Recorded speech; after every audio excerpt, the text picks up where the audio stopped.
decided I'm not giving up. 'Cause you won't give up on me. You won't give up on me. Your love is holding on and it won't let Ek wil net vir julle baie hartlik welkom sê hierso. Dis altyd goed en ja, dis bemoedigend om te sien as die kinders van die Here by mekaar kom om mekaar te bemoedig, mekaar te ondersteun en mekaar op te bou. Ons het mekaar nodig. Ek en jy het nou net so vinnig gesels. En ja, kerk is nie 'n ding wat net sonnaandoggende gebeur nie. Dit is it's an ongoing lifestyle. Dit is iets dinamies, dit is wie en wat ons is. En soos wat ons op boontoe kyk, ons krag van ons hemelse Vader te ontvang, so is dit ook nodig dat ons na mekaar ook kyk en ook mekaar bemoedig en ook ondersteuning by mekaar ontvang. So ek is bly vir julle teenwoordigheid hier vanmôre. Ons gaan so 'n bietjie hier en daar gaan ons tegniese goedjies moet opstel en so aan, so what we will go with the flow. Ons gaan dit maak werk. Ja, wanneer ek hierdie slides afloop, dit is ongelukkig alles in Engels, want ek het eintlik voorberei vir iets anders wat ons ook online gaan aanbied. So julle gaan vandag die preek in mengels kry. Dit is 'n mengel moes tussen Engels en Afrikaans. But just bear with us. Sodat die Heilige Gees sal vir jou die woord oopbreek en vir jou insig en verstand gee. Ja, so vandag is 'n interessante onderwerp. Ek het die Here opgesoek en gekyk waaroor moet ek praat. Ons het allerlei gedagtes en jy sit en sukkel met jou eie gedagtes, maar dit is so wat Christus gesê het, dis wanneer jy in 'n vas ingaan waar jy jou die vlees, sy begeertes en eintlik sy dominansie in jou lewe tersyde stel, so die Here kan deurkom. En verlede Sondag, terwyl ons geprys en gehoorship het daar agter, toe slaan ons my soos koue water. Spiritual anorexia in 'n obese society. So ek moet kyk of die klikker werk. Wat ek moet ek kom.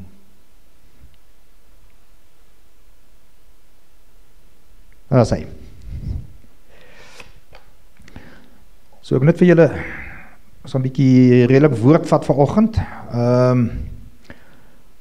Nou ons het so ruk terug het ons die Harvesterkursus gedoen. Baie van julle sal dit onthou. En dit gegaan basies oor disipelskap en the making of disciples. En as mens deur dit gaan na die einde van daardie kursus, gaan dit daaroor om evangelisasiewerk te doen, om die woord van die Here uit te dra. Waar elke disipel effektiewelik belas is met daardie roeping. Want dit is hoe die Here dit bestem het, dat sy kerk uitgebou gaan word. En wanneer mens gaan kyk na hoe doen mens evangelisasiewerk, hoe bring jy die woord, dan was dit my interessant geweest toe ek nou deur die struktuur van hulle kursus gegaan het, dat as mens na die hele woord kyk, die Ou Testament, Nuwe Testament, alles, dan is dit vir my baie interessant hoe dit amper by Johannes 3:16 by mekaar kom as 'n pivot point. En ek sal dit nou daar so lees en uitwys vir julle, maar ek wil Johannes 3 vanaf vers 1 tot by 22 net gou vinnig met julle deurgaan. En dit is waar Jesus vir Nikodemus onderrig. Nou Nikodemus was 'n fariseer geweest, met ander woorde van al die predikante en die doktore en die pastore, was hy seker een van die mees geleerdes, mees gerespekteerdes. Op daardie stadium was hy seker een van die 10 rykste manne in Jerusalem gewees. En hy het op die Sanhedrin gedien. So hy het geken. En dit is in die begin van Jesus se bediening, waar die wonderwerk van die wyn by Kapernaum gedoen is, en gister toe ook die reiniging van die tempel aangespreek het, wat Nikodemus en eintlik maar sy mede-kollegas begin oplet het na wie is Jesus en wat is hier aan die gang. En daar staan dan dat Nikodemus in die aand na Jesus toe gekom het om hom uit te vra. So ek lees Johannes 3 vers 1, en daar was 'n man uit die fariseërs met die naam Nikodemus, 'n owerste van die Jode. Hy het in die nag na Jesus toe gekom en vir hom gesê, Rabbi, ons weet dat u 'n leraar is wat van God gekom het, want niemand kan hierdie tekens doen wat u doen as God nie met hom is nie. Met ander woorde, daar is 'n duidelike bewys gewees dat wat Christus gedoen het, is nie net van mense af nie, daar is 'n goddelike teenwoordigheid, 'n goddelike anointing by betrokke gewees. En die mense wat dit gesien het, het erkenning gegee daaraan. So Jesus antwoord en sê vir hom, voorwaar, ek sê vir jou, as iemand nie weer gebore word nie, kan hy die koninkryk van God nie sien nie. Nicodemus sê vir hom, hoe kan 'n mens, as hy oud is, gebore word? Hy kan tog nie 'n tweede keer in die skoot van sy moeder ingaan en gebore word nie? En Jesus antwoord, voorwaar, ek sê vir jou, as iemand nie gebore word uit water en gees nie, kan hy in die koninkryk van God nie ingaan nie. Want wat uit vlees gebore is vlees. En wat uit die gees gebore is gees. Moenie jou verwonder dat ek vir jou gesê het, jy moet weer gebore word nie. En die wind waai waar hy wil, en jy hoor sy geluid, maar jy weet nie van waar hy kom en waarheen hy gaan nie. So is dit elkeen wat uit die gees gebore word. Met ander woorde, dis nie goed wat ons noodwendig kan verklaar nie. Dis nie goed wat ons tasbaar kan sien en verstaan nie.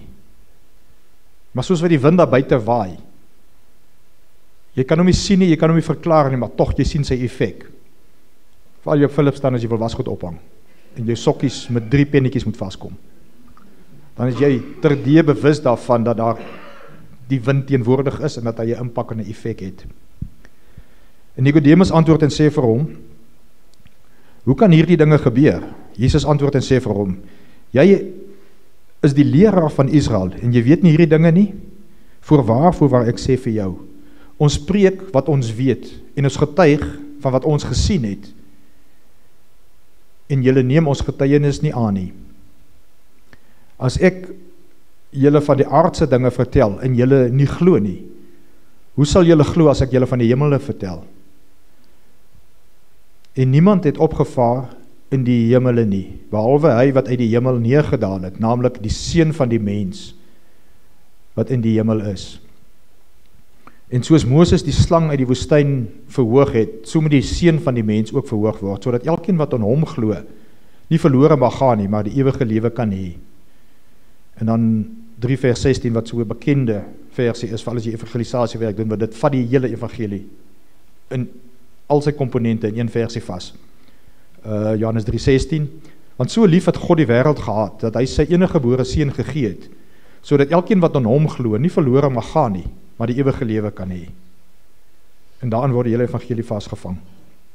Want God het sy seun in die wêreld gestuur, nie om die wêreld te veroordeel nie, maar dat die wêreld deur hom gered kan word.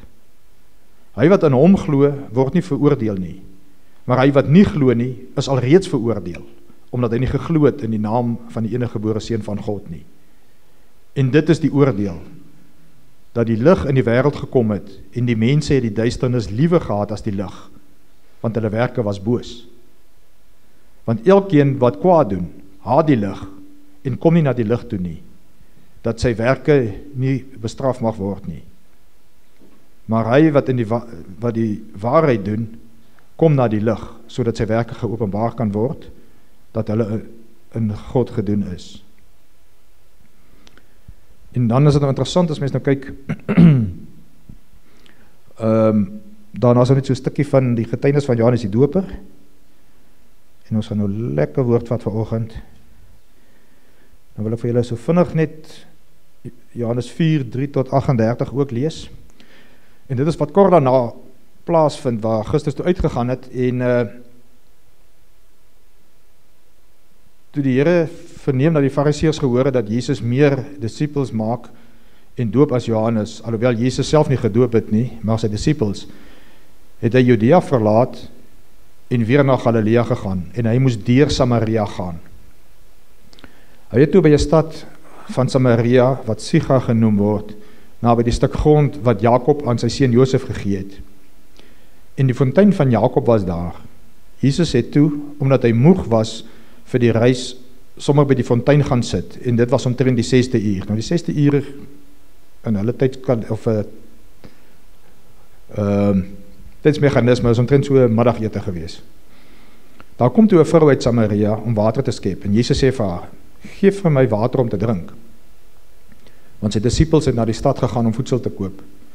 En die Samaritaanse vrou sê vir hom, hoe is dit dat u wat 'n Jood is, vir my vra om te drink, terwyl ek 'n Samaritaanse vrou is? Want die Jode het geen gemeenskap met die Samaritane gehad nie. Hulle het letterlik draaie om mekaar geloop. As 'n Jood 'n Samaritaan sien aankom, het hy letterlik oor kan die straat gegaan en verbygestap. Jesus antwoord en sê vir haar, as jy die gawe van God geken het, en geweet het wie hy is wat vir jou sê, geef vir my water om te drink, sou jy hom gevra het, en hy sou vir jou lewende water gegee het. Die vrou sê vir hom, Here, u het nie eers 'n skepding nie, en die put is diep, waarvandaan kry u dan die lewende water? U is tog nie groter as ons vader Jakob nie, want die put aan ons gegee het, en self daaruit gedrink het, en sy seuns, en sy vee. En Jesus antwoord en sê vir haar, elkeen wat van hierdie water drink, sal weer dors kry. Maar elkeen wat drink van die water, wat ek vir hom sal gee, sal in ewigheid nooit dors kry nie. Want die water wat ek hom sal gee, sal in hom word 'n fontein van water wat opspring tot in die ewige lewe. Die vrou sê vir hom, Here, gee my daardie water, sodat ek nie dors kan kry en hierheen hoef te kom nie. En Jesus sê vir haar, gaan roep jou man en kom hier.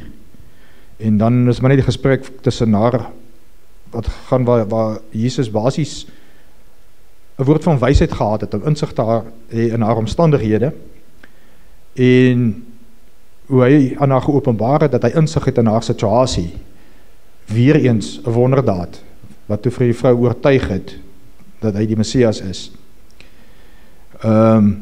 En toe die vrou vir haar gesê, ons vaders het op hierdie berg aanbid, en julle sê dat hierdie plek waar ons behoort te aanbid in Jerusalem is. Dan nou begin argumenteer hulle oor godsdienst, tegniese punte. En Jesus sê vir haar, vrou, glo my, daar kom 'n uur, wanneer julle nie op hierdie berg, en ook nie in Jerusalem, die Vader sal aanbid nie. Julle aanbid wat julle nie weet nie. Ons aanbid wat ons weet. Want die saligheid is uit die Jode. Maar daar kom 'n uur, en dit is nou, wanneer die ware aanbidders die Vader in gees en in waarheid sal aanbid. Want die Vader soek ook mense wat hom so aanbid. So dis goed dat julle na die gees en waarheid gemeente toe kom om te aanbid. Want God is gees, en die wat hom aanbid, moet in gees en in waarheid aanbid. En die vrou sê vir hom, ek weet dat die Messias kom, hy wat Christus genoem word.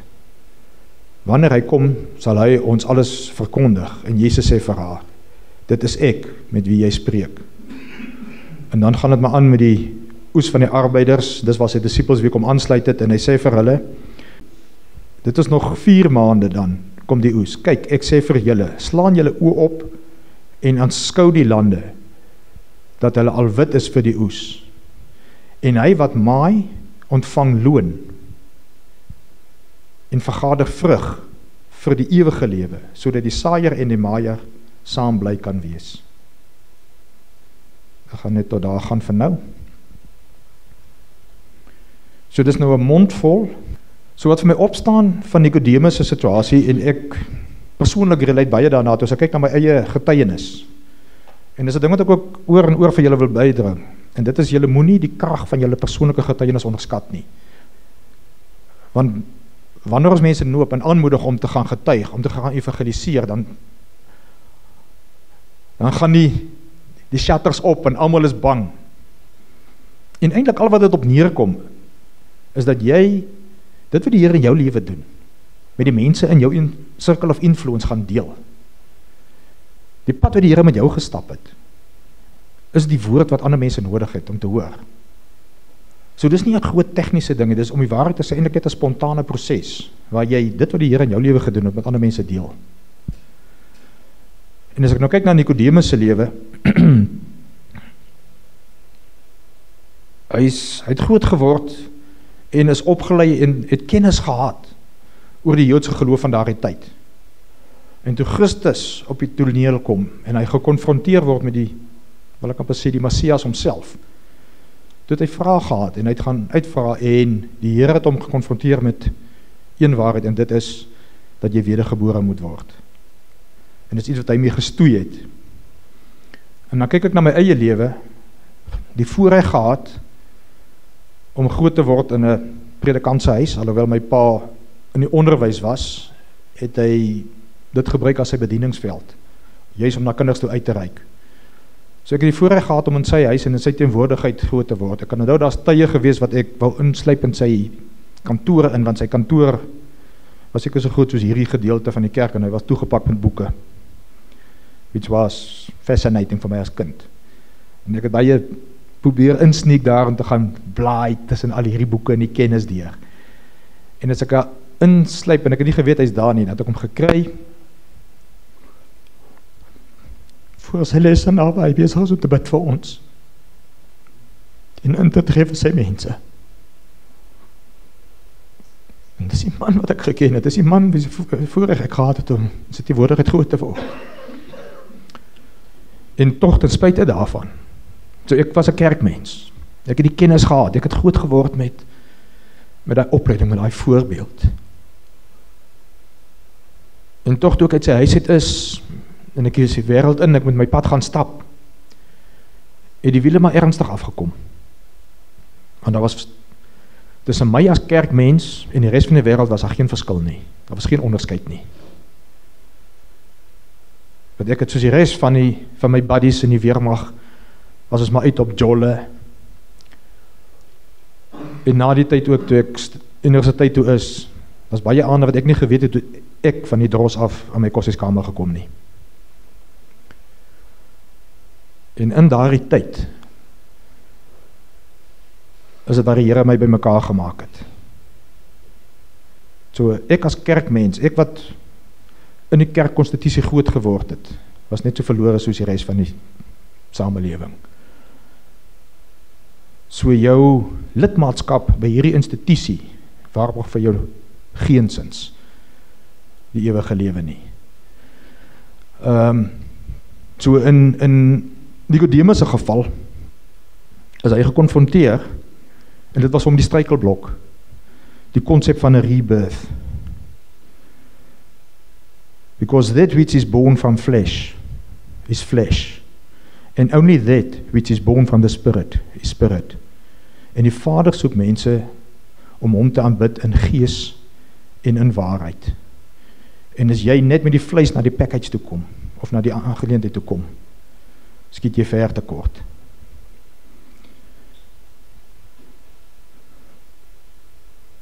En dan as ons kyk na die, wat eintlik vir my 'n goeie voorbeeld is, kort na daardie interaksie met Nicodemus, gaan die Here en hy doen die eerste evangelisasiewerk, waar hy uitreik na hierdie vrou toe. En het is interessant om te let, dat hy nie uitgereik het na die high society en die high profile nie, inteendeel, hy het uitgereik na hulle, wat die high society gedespise word. Dit is wat sy hart lê, want dit is daardie mense wat oop is vir die evangelie, dit is daai mense wat honger en dors vir God se aanraking en sy genade. En wat ons daar sien, is toe die vrou gekonfronteer word met die Messias homself, en met die belofte van lewende water wat uit haar binneste uit sal voortspruit, met ander woorde, verlossing van die vloek en die band van sonde, wat jy losgemaak kan word van daardie dinge. A rebirth, a well of living waters that will spring up into everlasting life. En dan ook van hoe ons moet worship. True worship is worship the Father in spirit and in truth.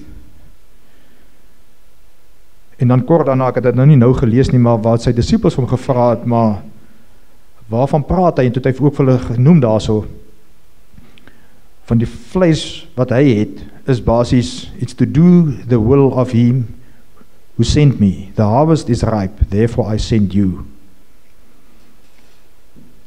So Christus se voedsel was om die wil van die Vader te doen, van hom wat hom gestuur het. Dit was sy geestelike voedsel. En in daardie selfde autoriteit en in selfde verhouding gee dit hier aan sy disciples. Hy stuur hulle uit om die oes te gaan insamel. So stuur hulle ook. Nou, Tannie Sannie het vir ons nou hier 'n verjaarsdag uitgewys en ons celebrate dit saam. En dis goed. Dis goed dat ons verjaarsdag vier en eintlik die geleentheid gebruik maak om seën in te spreek in iemand se lewe in. En as ek kyk na my verjaarsdag, my vleis is gebore 25 Oktober 19 wat ek al.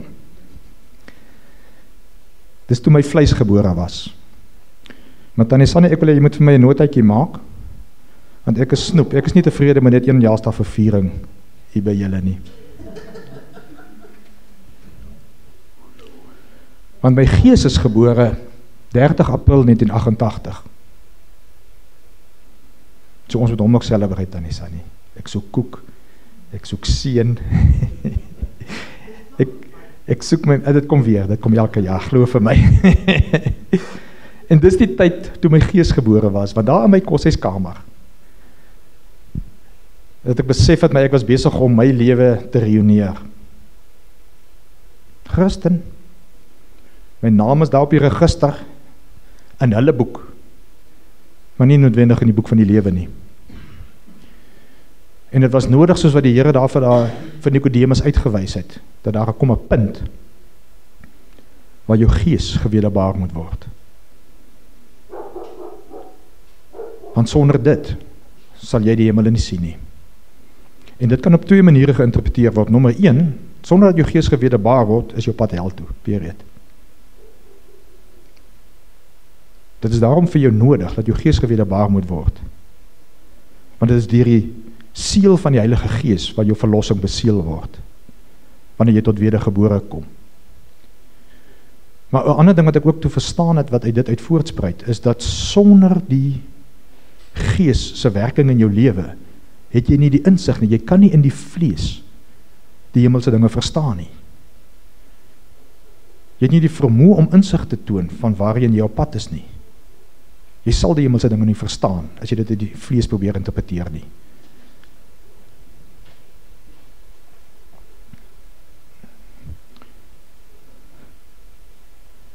So, wanneer mens kyk na the body of Christ, wie is ons? Nou, ons praat van the body of Christ, is die gelowiges, dis die collective van al die mense wat die Here dien, al die mense wat wedergebore is, al die mense wat soek dan om die Vader in gees en in waarheid te aanbid. Nou, dit sny oor denominasiegrense heen. Nêrens in die Bybel vind ek, nommer 1, dat die Here gesê het, ons moet kerke gaan stig nie. Daar is net een kerk, en dit is die lewende liggaam van Jesus Christus homself, wat bestaan uit die collective van al die gelowiges wat hom aanbid. Dan maak dit nie saak wat jou agtergrond is nie, dan maak dit nie saak in wat se denominasie jy groot geword het nie. Want sonder wedergeboorte en sonder die dooping van die Heilige Gees, gaan jy het in elk geval nie maak nie. En dan maak dit ook nie saak, is jy kerkloos groot geword het, en die dag wanneer die Here jou bymekaar maak, en die dag wat die Here jou gees wederbaar, word jy deel van die liggaam van Christus. En collectively is ons die kerk. En die kerk is belas met the Great Commission. Dit is wat die Here reg van die begin af aan sy disippels geleer het, en hy bly hamer, hy bly terugkeer daarna toe. Sy hele pad wat hy met hulle gestap het, was om hulle op te rig vir daardie taak. En mens kan kyk na Petrus se lewe. Dis eintlik heeltemal 'n studie op sy eie. Hoe by die kruisiging het hy Christus verloon 3 maal. Omdat hy in homself, hy in die vlees, het nie die vermoë gehad om op te staan en vir 'n bediende te sê hy ken Christus nie. Hy het hom geskaam. Want in die vlees het jy nie die krag nie, jy het nie die vermoë nie, jy het nie die diepte nie. En dit het vir Petrus gekos om na Jerusalem toe te gaan, nadat die Here uit die dode opgewek is, en nadat die Here aan hulle verskyn het, en nadat die Here weer met hulle pad gestap het en hulle bemoedig het. En die Here vir Petrus eenkant toe geroep het en vir hom 3 maal gevra het, het jy my lief? En het vir hom gesê, laat my skape wy. Vir elke keer wat hy hom verloon het. Het die Here vir Petrus genade gewees, om vir hom geleentheid te gee, to be restored, en reinstituted in die task and his commission. Maar Petrus moes gaan en hy moes wag, vir die uitstorting van die Heilige Gees, sodat hy krag kon ontvang, om 'n getuie te wees in die wêreld. En daai selfde dag staan hy op, voor hy selfde Jode wat vir Christus gekruisig het. En hy verkondig die evangelie, en 3000 mense kom tot bekering. Dis die verskil, tussen wanneer jy in die vlees wandel, en wanneer jy met die Heilige Gees bekragtig is.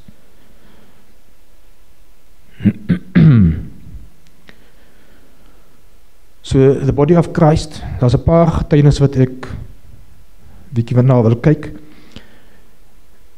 En daar's baie goed wat ons na kan gaan kyk buitekant ons, maar die enkele ding wat ek uitgekies het, is goed wat ons persoonlik mee te doen gehad het. Dis goed wat ek self persoonlik by betrokke was, goed wat julle persoonlik by betrokke was. En die vraag wat ek vra, is hoe gesond is die kerk van Christus vandag? Hoe vorder ons in ons taak, om na die verlore wêreld uit te reik, en die evangelie vir hulle deur te bring? Want daar is niemand anders wat dit doen nie. Die Here gaan dit nie op wonderbaarlike wyse doen nie. Hy het dit vir sy disippels gelos. Dis 'n taak wat hy hulle mee belas het. Dis 'n taak wat hy hulle mee toegerus het, en dis 'n taak wat hy hulle mee geempower het met die uitstorting van die Heilige Gees. Nou baie van julle ken Vanessa Goosen, sy was hier gewees. Nie almal van julle was toe miskien al betrokke by ons nie. Maar haar storie in kort. Sy het in 'n moslim konteks groot geword hier in Suid-Afrika. Sy was een van die finaliste van Miss South African Peasant, toe sy oor Taiwan of iewers om klere te gaan koop vir haar fashion besigheid waarmee sy besig was. En 'n vriend bel haar en vra of hy 'n teksboek van 'n vriend van hom sal saam terugbring, want dis duur ingenieursboeke wat hy nodig het om te swat, wat hy daar in die hande kon kry. En obviously sê sy ja. Sy vat die boeke om dit terug te bring, en by die douane, terwyl sy op pad terug in Suid-Afrika toe uit Taiwan uit, spoor hulle kokaine op in die boeke. En sy word gearresteer as 'n drug mule, en sy word lewenslange gevangenisstraf gevonnis. En in Taiwan in die tronk, nou daai omstandighede is nie soos by ons nie. Jy sit nie daar TV kyk en vreet jouself dik nie. Jy werk soos 'n slaaf. Dit is ook maar baie mense onregmatig ook. Partykeer hele gesinne gearresteer word en in die tronke just wasting away. Want hulle word as slawe arbeid gebruik vir die Taiwanese regering, vir produksie, fake Nike klere en allerlei goeders ook. En in daai omstandighede, haglike omstandighede waar sy was verwagtend ook geweest toe sy ingegaan het in die tronk, en haar dogtertjie is daar gebore. En die kind was, ek weet nie, 3, 4, 5 jaar oud. Toe die kind van haar weggeneem is en teruggestuur is in Afrika toe, waar vriende en familie toe foster care van die kind aanvaar het. Maar in daardie tronk, in 'n Buddhist country, in daardie tronk, ontmoet sy die Here, moslimvrou. En die Here raak haar aan, en die Here rig haar op, saam met ander gelowiges, en hulle bestudeer die woord. Hulle kom saam om die woord te bestudeer, hulle kom saam om mekaar te bemoedig. Hulle reël konkadrom in die gevangenis, so die mense gedoop kan word. En onder daai omstandighede rig die Here hulle op. Hulle veroorsaak soveel amok tussen die Boeddhists in Taiwan, in hulle tronke, van mense wat tot bekering kom, mense wat radikaal sy lewens verander. En nou moet jy verstaan, hulle het nie die voorreg gehad om te besluit of hulle Sondag wil kerk toe sluip en of het te koud is nie. Hulle het hulle landstye elke middag geskiep, sodat hulle daai tydjie kon gebruik om Bybel te lees, en mekaar te bemoedig, mekaar te bid. Hulle het mekaar geleer, hulle het mekaar opgerig in die gees. Hulle het teenoor mekaar getuig en hulle het teenoor ander uitgereik. En hulle het 'n punt bereik waar toe daar 400 van hulle in daai kerkie is, binne in die tronk, wat die owerhede besluit het, hulle kan net nie bekostig nie, want hulle is 'n Boeddhist country, en al die Boeddhist word nou Christene. Hulle is besig om die mense te verloor in die Christendom. En hulle beweeg in, onverwags, hulle split die hele klomp op, en ship almal bietjies uit na ander tronke toe. Prys die Here. Raai wat gebeur in Taiwan, in die tronke. Die Here rig kerkie, gemeente na gemeente in die tronke op. Van mense wat nie die voorreg het om te besluit of hulle wil kerk toe gaan of nie. Dit is hulle enigste behoud. Hulle het 'n gebrek aan teologiese opleiding, maar hulle is vervul met die Heilige Gees. Hulle vind mekaar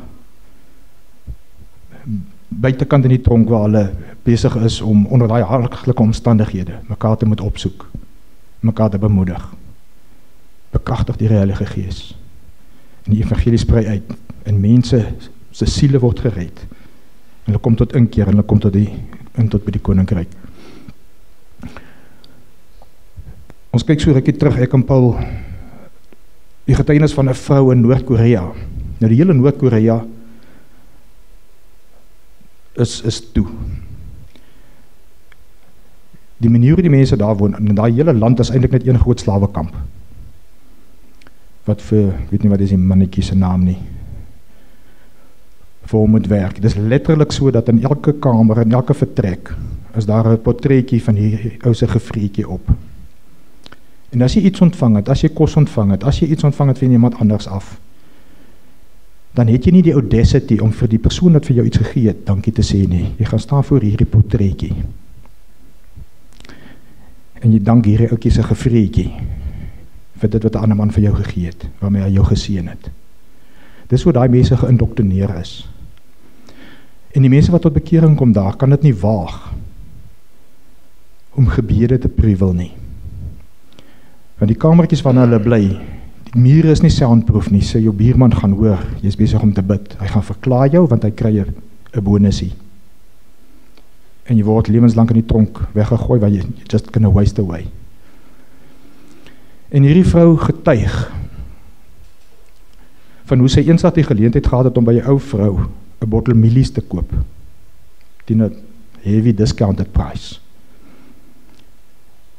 En terwyl sy die mielies uit die fles uitgooi om kos voor te berei, kry sy 2 of 3 strippies papier met teksversies opgeskryf.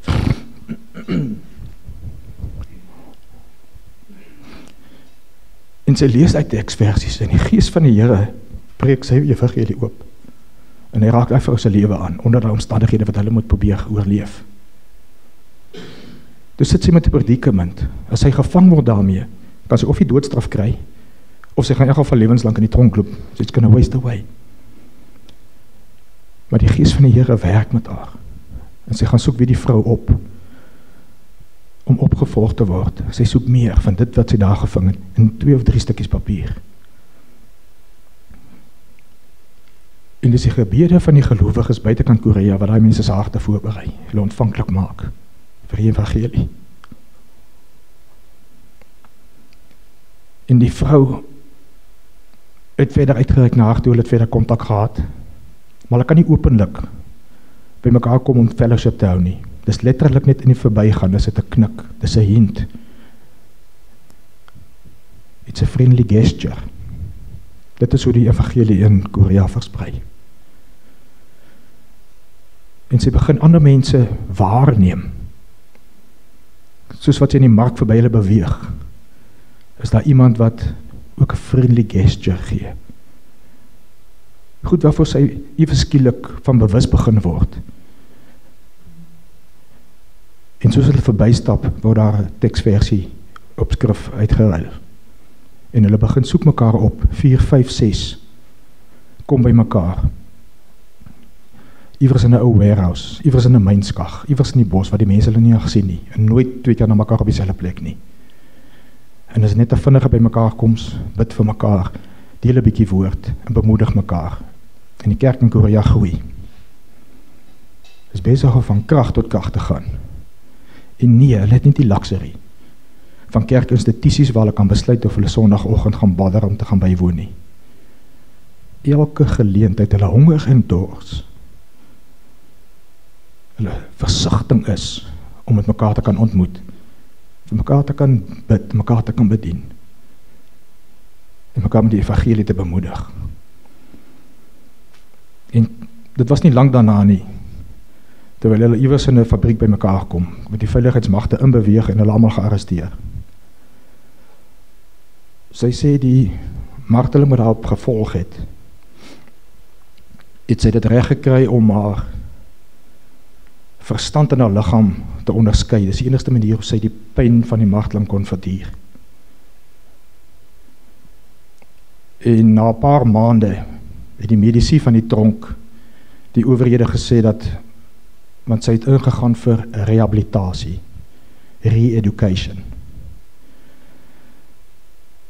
wat die dokter vir die ouens wat haar re-educate gesê het, hoor, as julle hierdie vrou wil re-educate, moet julle haar so 'n bietjie breek gee, want sy gaan nie nog tweede hou nie. En sy het vir 3 jaar lank het sy in daai omstandighede in die noorde van Noord-Korea, in een van die hulle mees notoriese kampe, is sy opgesluit en moes sy slawearbeid verrig. En raai wat? So hier en daar, op die terrein waar sy rond beweeg, vind sy iemand met 'n vriendelike gesture. Iemand wat met haar 'n teksversie sal deel. Waar hulle buitekant op die terrein net vinnig, waar iemand ietsie laat val het, vir mekaar 'n teksversie in die ys uitkrap met 'n kaalvanger. Dis hulle mekaar bemoedig, mekaar opbou. En sy het uitgekom, en sy kom in op 'n wonderbaarlike wyse, wat die regering haar na 3 jaar pardon gegee het, waar sy uit is, en dit so bewerkstellig is, dat iemand daar uitgesmokkel het, weer eens, iemand op die markplein, oogkontak gemaak en 'n friendly gesture uitgeruil. En met haar gereël dat sy uitgesmokkel word China toe, en van China af Suid-Korea toe, waar sy vandag voltyds in die bediening is, om mense wat tot geloof gekom het, wat nie kan bekostig, om hulle monde oop te maak oor nie, om hulle of tereggestel gaan word, of in geval lewenslang in die tronk gaan wys, om hy mense uit te smokkel, na die weste toe, waar hulle in die kerk, in die vrye kerk, ontvang kan word en opgerig kan word. En dit bring my eintlik by 'n ander getuienis, van iemand wat in Pakistan tot bekering gekom het, ook 'n moslimland, waar hulle met dieselfde predikament sit, dat as jy daar tot bekering kom, verwerp jou familie jou, dis nou as jy nie tereggestel gaan word nie. Jou familie verwerp jou, jy het eintlik nergens omheen te gaan nie, you're a person non grata in daai samelewing. En is 'n getuienis dat ek ontvang het van iemand hier in ons geleedere, van hierdie man wat tot bekering gekom het, en hy is die seun gewees van, wat noem hulle, Mulana. Met ander woorde, dit is die hoof van die moskee, die pastoor, die padre van hulle moskee, sy seun, wat tot bekering gekom het. En hy moes vlug vir sy lewe, sy familie het hom verwerp. En hy kom Suid-Afrika toe, waar die vrye kerk van die Here hom kan ontvang, en hom kan ontferm oor die man. En oor maande heen, waar hy by van die grootste gemeentes in ons land probeer inroads maak, kon hy nergens heen kom kry nie. Hy kon nergens akkommodeer word nie. Hy kon nergens ontvang word nie, hy kon nergens liefde ontvang nie. Soveel so dat sy situasie so desperaat geword, dat hy sy goed pak om terug te gaan Pakistan toe. Dat hy die Here moet aflê, want in die vrye weste, waar die kerk vry is om te kom en te gaan soos hulle wil, te aanbid soos hulle wil, om te lees wanneer en wat hulle wil, is daar niemand om 'n broer van Christus te ontvang nie. Dat hy Christus moet basies abandon, om terug te gaan na sy eie familie toe, net om in die lewe te kan bly. En op die lughawe, waar hy reeds besig was om in te check om terug te vlieg, kom iemand daar toe aangestap, En sê vir hom, die Here het my gesê, ek moet jou inneem. Dan vraag ek myself af, waar is die kerk? Wie is ons en wat maak ons? Hoe funksioneer ons hier in die Vrye Weste se wêreld? Dat ons die mense kan inneem nie. Waar ons sit met biekering tussen mekaar. Waar ons verdeeldheid in ons eie gelede gesit en saai. En mense wat alles verloor het, om Christus te kan aanneem en Christus te volg. Ons kan nie eens bother om hulle in te neem nie. Waar los dit ons?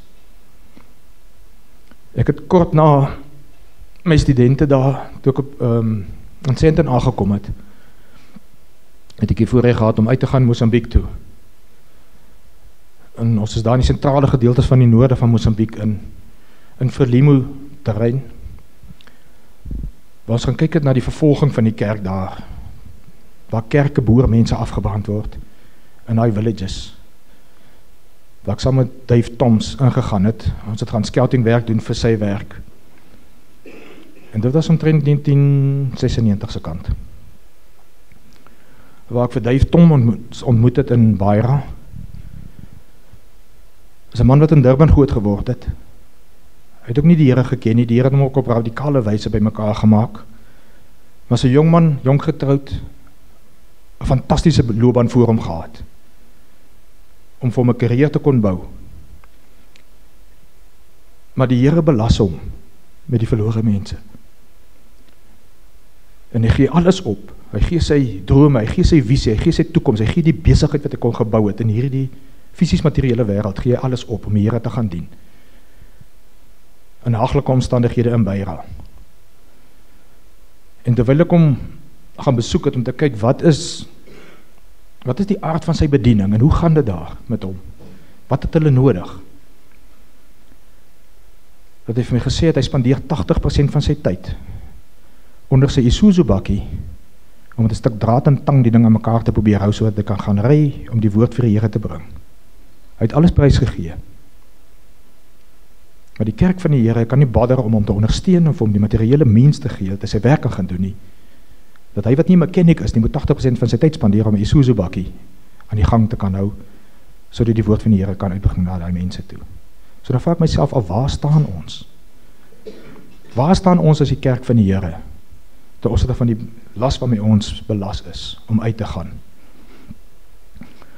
So, julle moet verskoon, ek hou nie regtig tyd dop nie.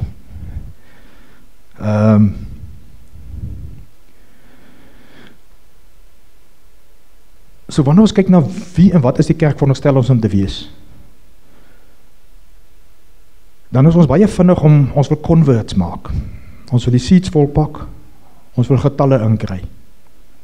So ons wil op 'n horisontale vlak, wil ons groei, waar ons nog en nog en nog mense kan inbring.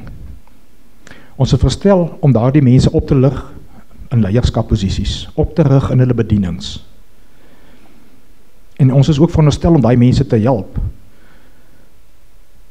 om in Christ-likeness te groei, to be grounded and to be founded in Christ himself, en in die woord, empowered met die Heilige Gees. En dan vraag ek myself af, hoe is dit moontlik? Hoe vorder ons? As ons nie eens kan bother om ons broers en susters, wat alles prys gegee het, terwyl hulle daarvan om die Here te kan dien, te kan inneem nie. Dan vraag ek myself af, as die kerk van die Here hier op Philip staan, 'n rukkie terug hulle 150ste verjaarsdag gevier het, hoekom lyk ons gemeenskap soos wat hy lyk?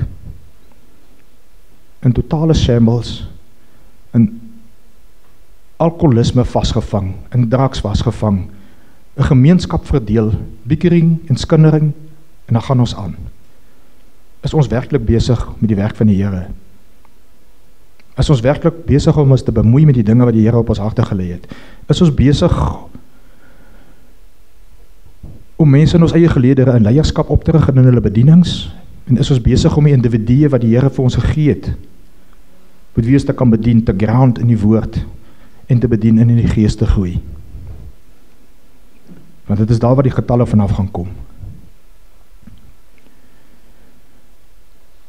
En ek dink ons dop 'n groot toets daarop, as ons kyk na ons track record, van hoe ons uitreik na ons gemeenskap toe, as hoe ons broers en ons susters, wat alles prys gee om die Here te kan dien, ontvang.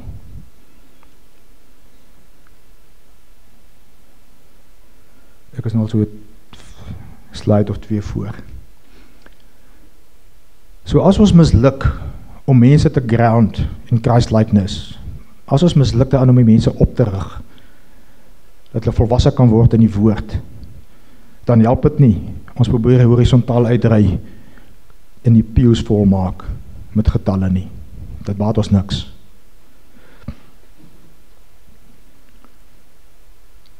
So die vraag is, born again, filled with the Holy Spirit? Is dit wat ons sien? Is dit wat ons sien in ons kerke? Yes or no? Nou, ek wil net hier so 'n disclaimer maak voordat mense my nou hof toe vat. Is dit my werk om jou te assess en te bepaal waar staan jy met jou saak van die Here? Nee. Ek is nie hier om jou te judge nie. Het is net die Here alleen wat jou kan judge. So asseblief, as jy judgment hoor, dan hoor jy my verkeerd. Ek is hier om in liefde na jou uit te reik en vir jou hand te gee, sê kom. Kom ons word 'n span, kom ons gaan uit, kom ons reik uit na die mense toe, met die las wat die Here vir ons mee belas het.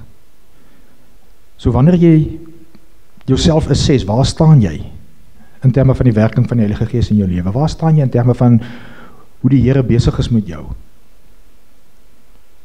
Dan is dit nie ek wat jou probeer judge nie.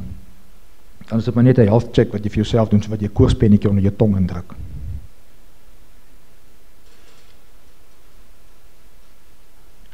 Because to judge is only the work of the Holy Spirit. To glorify, and the work of the Holy Spirit is to glorify Jesus and make Him real in the life of the believers. John 16:8 is convicting of sin. The Holy Spirit helps believers to recognize and understand their sinfulness. So is die werk van die Heilige Gees. Dit is wat jy 'n eie afskil. En dit is 'n goeie ding. Dat ons die dinge wat verkeerd is in ons lewe kan identifiseer en ons kan deel daarmee. Regeneration. The Holy Spirit enables believers to be born again and to receive new spiritual life. Want daar sonder gaan jy die koninkryk van die hemel nie sien nie. In assurance of salvation. The Holy Spirit assures believers of their place in God's family. En dit is die area waar Satan jou die meeste gaan aanval. Om twyfel te saai, hy gaan jou uitlok om te sondig, hy gaan, en sy oogmerk is nie so seer om jou te laat sondig nie, maar om die kere wat hy jou wel reg kry om te laat sondig te gebruik om jou lam te lê. Om die gees te verdroef, so die gees onttrek uit jou lewe uit, so dat jy renders jou testimony null and void, jy renders jou powerless. Dit is sy oogmerk met sonde in jou lewe. Is om jou weg te lok van jou funksie en van die genade van die Here af. En as jy die Heilige Gees ontvang het, en jy is gedoop in die Heilige Gees, jy gaan nie noodwendig weer verloor nie. Want die Heilige Gees het jou beseël. Maar wat gebeur as hy beroof jou van die lewe in Christus wat jy veronderstel is om te hê? Hy beroof jou van die geleentheid om vir jou krone en hiernamaals bymekaar te maak. En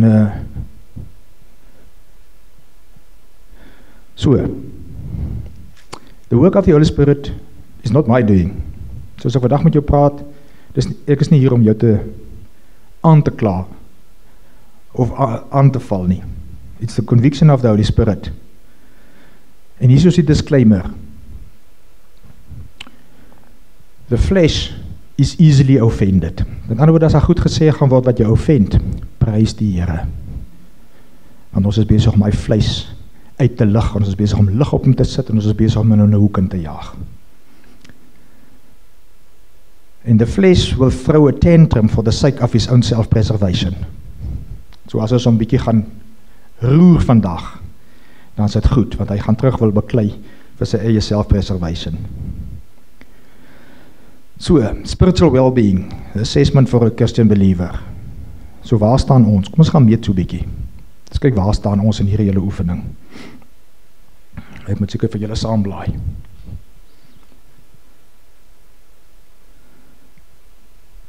So, spiritual well-being.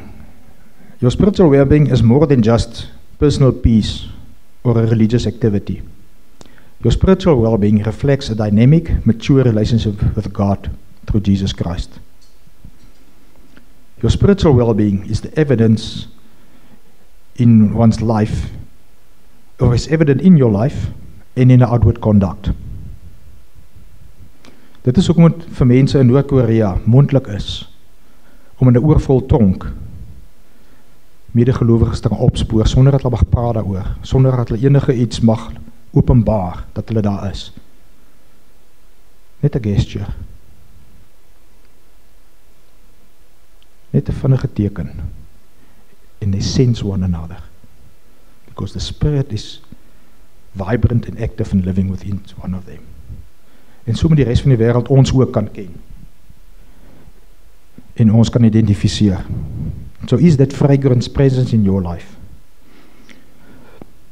So kom ons kyk gou vandag, ek gaan so paartjies deur hardloop. How's your relationship with God in terms of intimacy and trust? How's your prayer life? How frequent, how deep, how honest, how intimate in a personal communication with God?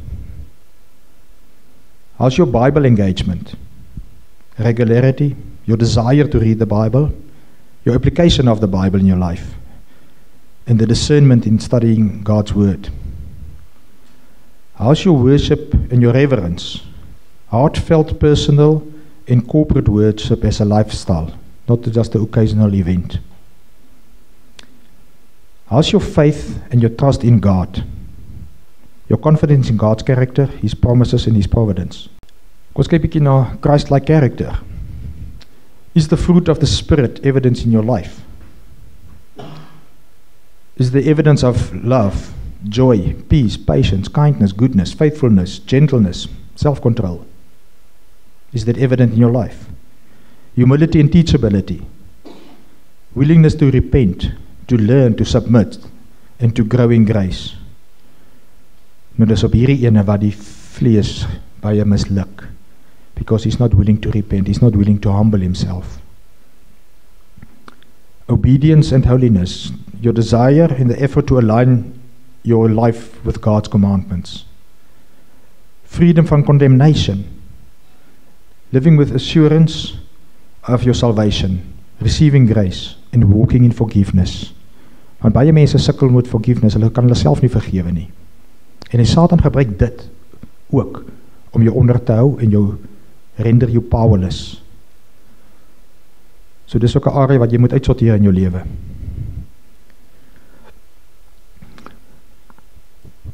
Purposeful living, calling to stewardship. Eina, hier is nou 'n interessante ene.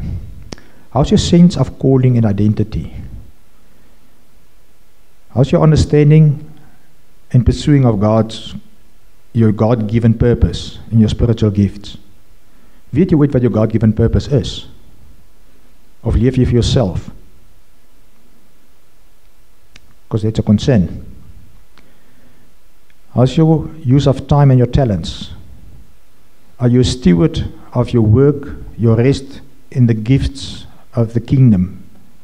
Do you make an impact on the kingdom? In Hollywood is bitter effektief om Christene hier lam te lê met die aanbieding van entertainment.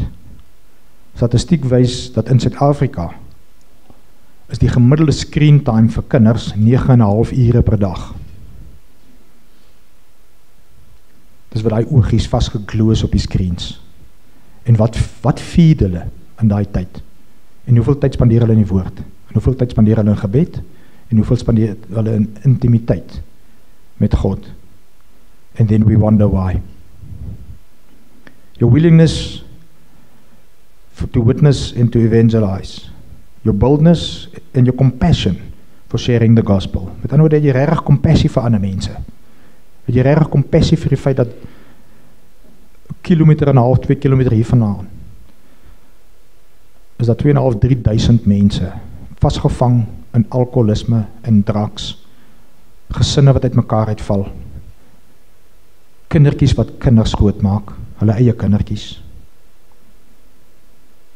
graad 4 dogtertjies wat op die trokke werk. Weet ons daarvan, bother ons, of ons is net gemoede aan om aangegaan met ons eie ons eie saak.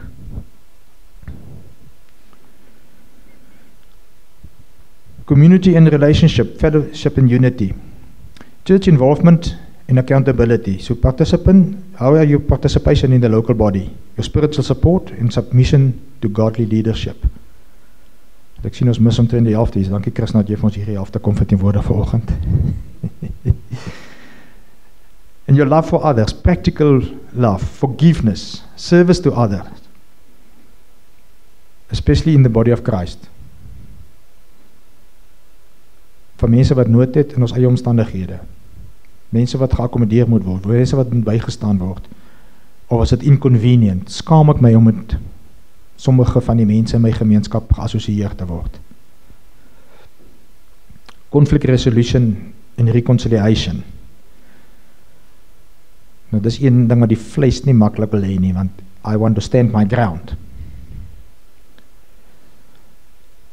Emotional, mental alignment with God's truth. How's your hope and your joy in the times of trial and tribulations? Staan jy op die woord?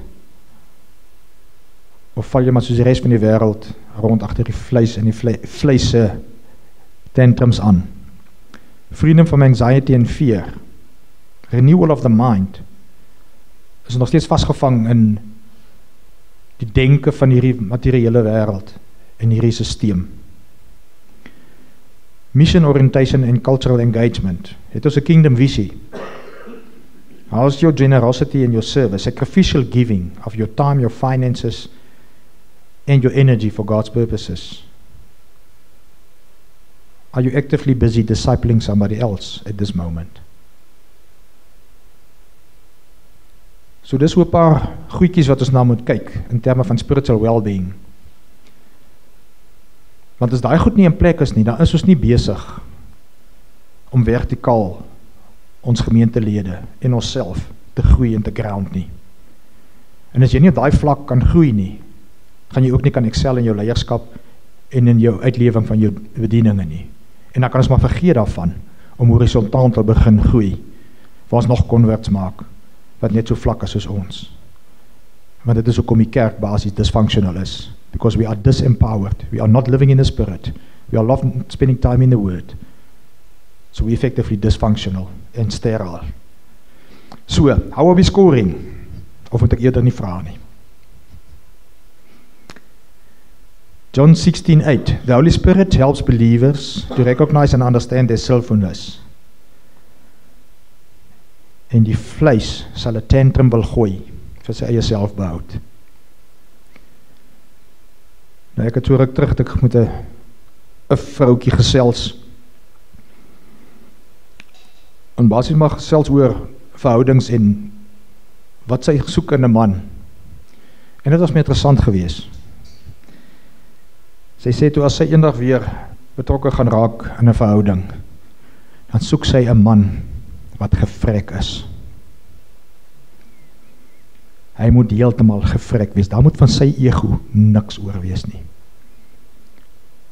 So that he can rise up and stand tall in godliness, to take her in and be the head of the house in the royal priesthood, om vir haar 'n geestelike covering te kan gee, waarbinne sy as vrou kan funksioneer. Het ons sulke mans? Of waar staan ons?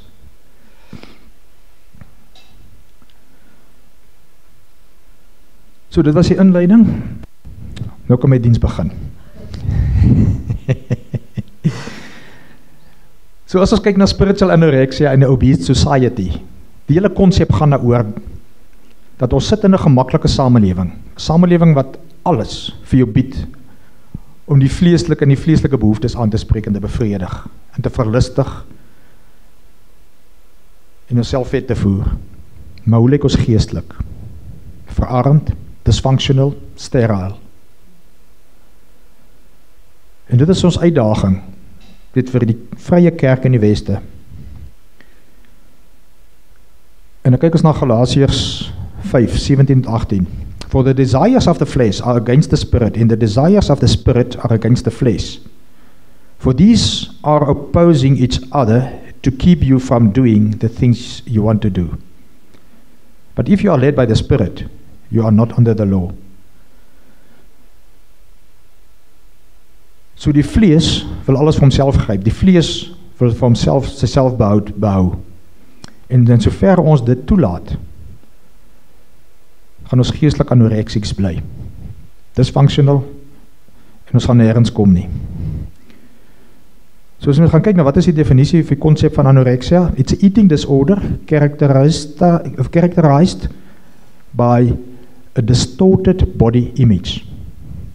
Met ander woorde, jy het 'n wanbegrip van jou liggaam. A false belief. En dit is waarop Satans hele koninkryk gebou is. False beliefs, distorted images. This includes weight problems, physical illness, and mental health. En ek het so vinnig gaan kyk, so ruk terug toe ons nou begin inkyk het na hoe om te vas. Want wat gebeur wanneer jy vas? You deny the flesh its demands. Onder andere kos vir 'n periode van tyd. En dit was interessant te kyk wat gebeur met jou liggaam wanneer jy periode van vas deurgaan. En nou veral as mens kyk na mense wat op na 40 dae toe vas, want ek ken mense, ons het 'n sales rep gehad, het elke jaar saam met die moslems Ramadan gevas, maar nie soos hulle net deur die dag nie. Hy het van die begin van die maand af reg deur tot die einde het hy gevas, wat hy nie kos op sy lippe gesit het nie. Nou wat gebeur met daai man se liggaam? Nou natuurlik in die gees, hy spandeer baie tyd in die gees, groei hy sterk. Maar as jy jou liggaam kos deny, 3 tot 5 dae, then a noticeable weakness and lethargy begin inskop. 7 tot 10 dae, moderate ketosis, nou dit is wanneer die liggaam sy eie proteïene begin verbrand om die energie resources aan te vul, and a significant loss of strength. 14 dae plus is impaired cognition, met ander woorde, jy begin dit verloor hierbo. Low blood pressure, risk of serious complications, and your immune system starts to deteriorate. 45 tot 70 dae, often fatal if no nutrition is provided. So once fat is depleted, the body starts to cannibalize its own organs and muscle in a desperate attempt to survive. And death typically occurs from cardiac failure, infections because of the immune system's dysfunctional, and electrolyte imbalances. Dis waar jy toksiese vlakke van goed in jou liggaam kry wat nie nodig is nie. Nou dit klink horrifiek en niemand wil daai pad stap nie. En tog is ons almal heel content daarmee om geestelik anoreksies te wees. En hoe kry jy dit reg? Dit is baie maklik. You deny yourself the word of God, which is the meat, the bread of life. You deny yourself prayer life. You deny yourself worship. You deny yourself fellowship with fellow believers. You deny yourself acts of obedience. You deny yourself service. En die lys gaan aan. Daai goed is net so detrimental tot jou well-being, soos wanneer jy jouself, jou liggaam starve to death. Ons het dieselfde effek op 'n geestelike vlak. Dit wys net nie so prominent in die fisies materiële realm nie. Dis hoekom ons dit nie oplet nie. En aan die einde van die dag is dit jou gees wat jou eternity bepaal, nie jou liggaam nie. So, spiritual anorexia is when a convert does not act upon his or her conviction and actively pursue spiritual growth. He remains a spiritual infant and the flesh gets the upper hand. Self creeps back onto the throne and you start off, or you end up with self-centered position in a self-serving religion. En dit is wat ons reg deur die kerk kry. Ons groei horisontaal met converts, maar ons rig hulle nie geestelik op nie, ons ground hulle nie in die woord nie, ons voed hulle nie in die gees nie. En lo and behold, voor jy oor uitvee, sit die banke vol, self-centered kerkmense in a self-serving religion. So the core focus of a spirit-filled life for a believer. Once a believer shifts from egocentric, self-serving life to a Christ-centered, spirit-filled life, the Spirit reveals, the Scripture reveals a clear threefold focus for ongoing spiritual growth, direction and purpose. Nou, hierdie het die Here vir my oopgebreek toe ek deur die discipelskap boekie gaan, wat ons by Havesters gedoen het. Want ek het gekyk na discipelskap kursusse, sodat as die mense kan, nuwe bekeerlinge, en selfs ook gevestigde gelowiges, kan oprig, dat as het program kan deurwerk, 'n pad kan stap met hulle, dat hulle kan oprig in die gees, ground in the word, ground in the activities of your spiritual growth. En toe een oggend, toe ek na die inhoudsopgawe kyk, toe breek die Here net vir my iets oop. En dit was vir my amazing geweest, en dit is eintlik waar weer hierdie hele konsep toe vandaan kom. Daar is 3 areas van focus in your ongoing spiritual growth, direction and purpose. En dis eerstens, the great commandments. Nou dis interessant, Matthew 22, 37-39, waar die fariseërs gekom het, om Christus te probeer uitlok en te kyk of hulle hom kan vasttrek op tegniese terme. Met ander woorde, weer op 'n kognitiewe vlak, in die vlees, het hulle hom probeer corner. Waar hulle basies vir hom gevra het, nou wat is die grootste van alle gebooie? En hy toe vir hulle gesê het, hierdie is die groot gebod, jy moet die Here jou God lief hê met jou hele hart, jou hele siel en jou hele verstand, en alles wat in jou is. En die tweede wat daarmee gelyk staan, is dat jy jou medemens moet lief hê soos jouself. En al die wet en alles word in die 2 gebooie vasgevang. So dit is die groot command wat die Here op ons lewens sit, of wat hy van ons verwag. En dan ook sy laaste opdrag aan sy disciples, was the Great Commission, Matthew 28, 18-20, is to go out and make disciples, not converts. Hy het nie gesê, gaan plant kerke nie. Hy het nie gesê, gaan sit en maak die pews vol converts nie. Hy het gesê, gaan maak 'n disciple. En 'n disciple is een wat opgerig word in die gees, een wat uitgaan om na ander mense te uit te reik, en een wat ook self mense inbring. And that's the core of our calling.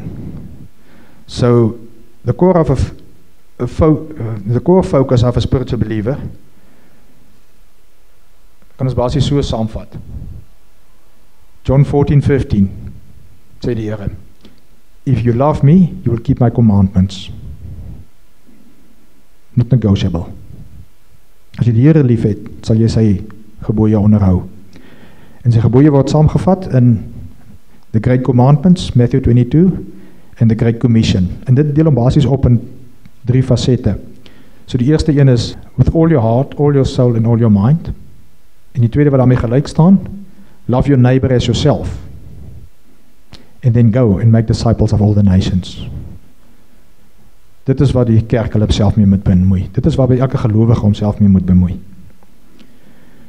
En as ons kyk na die eerste commandment, love the God fully above all else.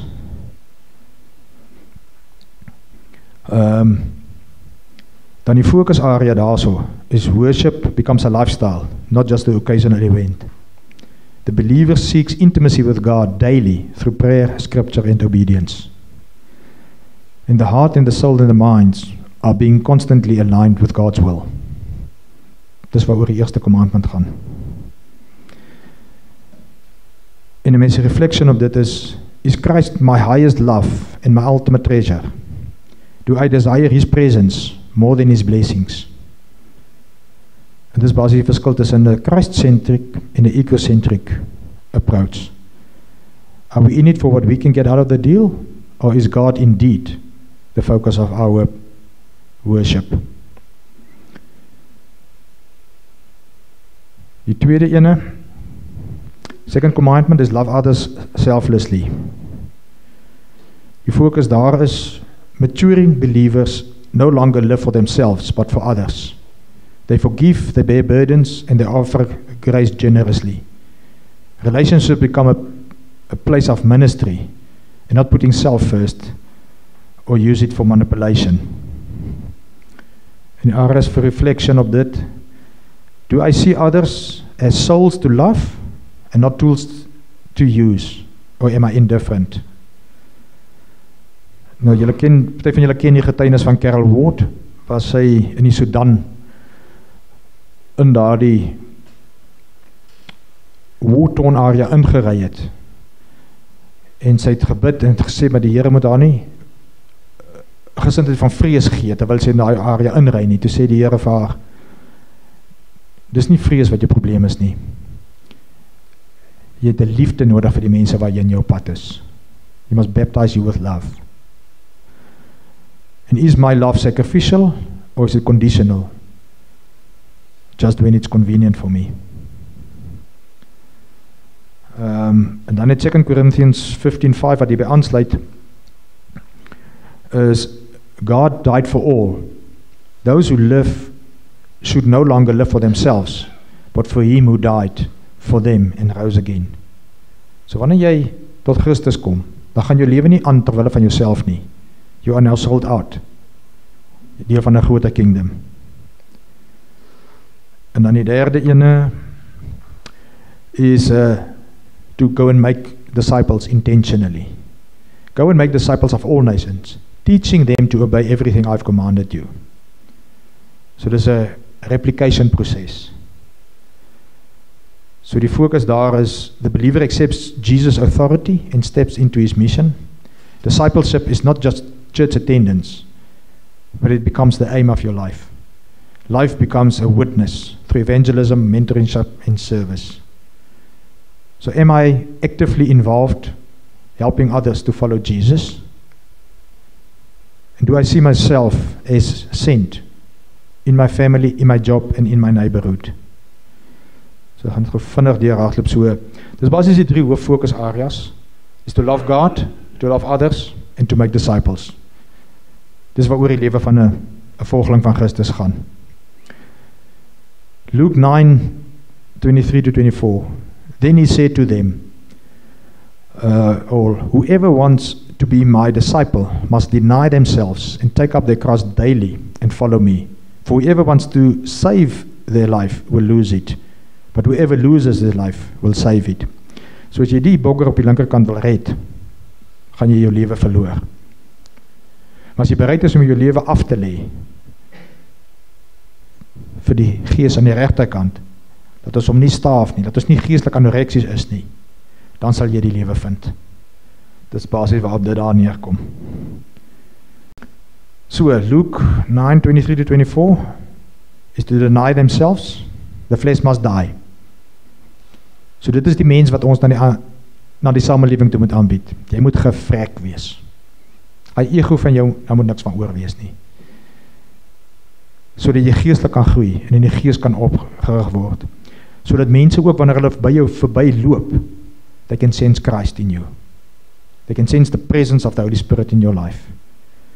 En dit kom basies neer op daai 3 areas van fokus. Love the Lord your God, love your neighbor, and go out to make disciples. Hoe weeg jy op in die toetsie? Waar los dit jou? Daai stuk vlees, beklei hy nog vir sy self-preservation, beklei hy nog om primêr die aandag en die fokus in jou lewe te wees. Want dit is waar ons probleem lê. Dit is hoekom die kerk steriel is. Because we in it for our own convenience.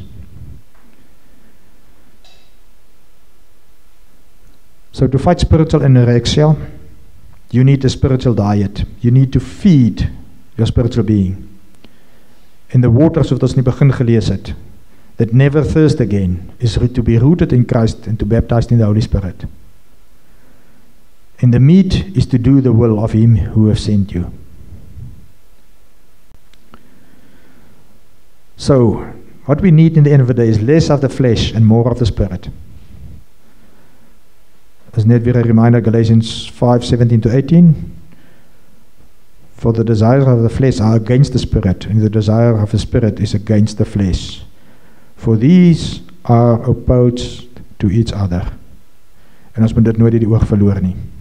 Jou vlees sal beklei vir sy eie selfbehoud. Jou vlees sal beklei om eerder te gaan TV kyk as wat dit is om tyd in die woord van die Here te spandeer. Jou vlees gaan beklei om eerder vroeg te gaan slaap of laat te lê as wat dit is om tyd in gebed te spandeer. Jou vlees gaan beklei daarvoor om eerder maar kerk te skiep, want dit is koud. En dit is omdat ons ingee vir die lasts van die vlees, dat ons nie so ver kom om geestelik te groei nie.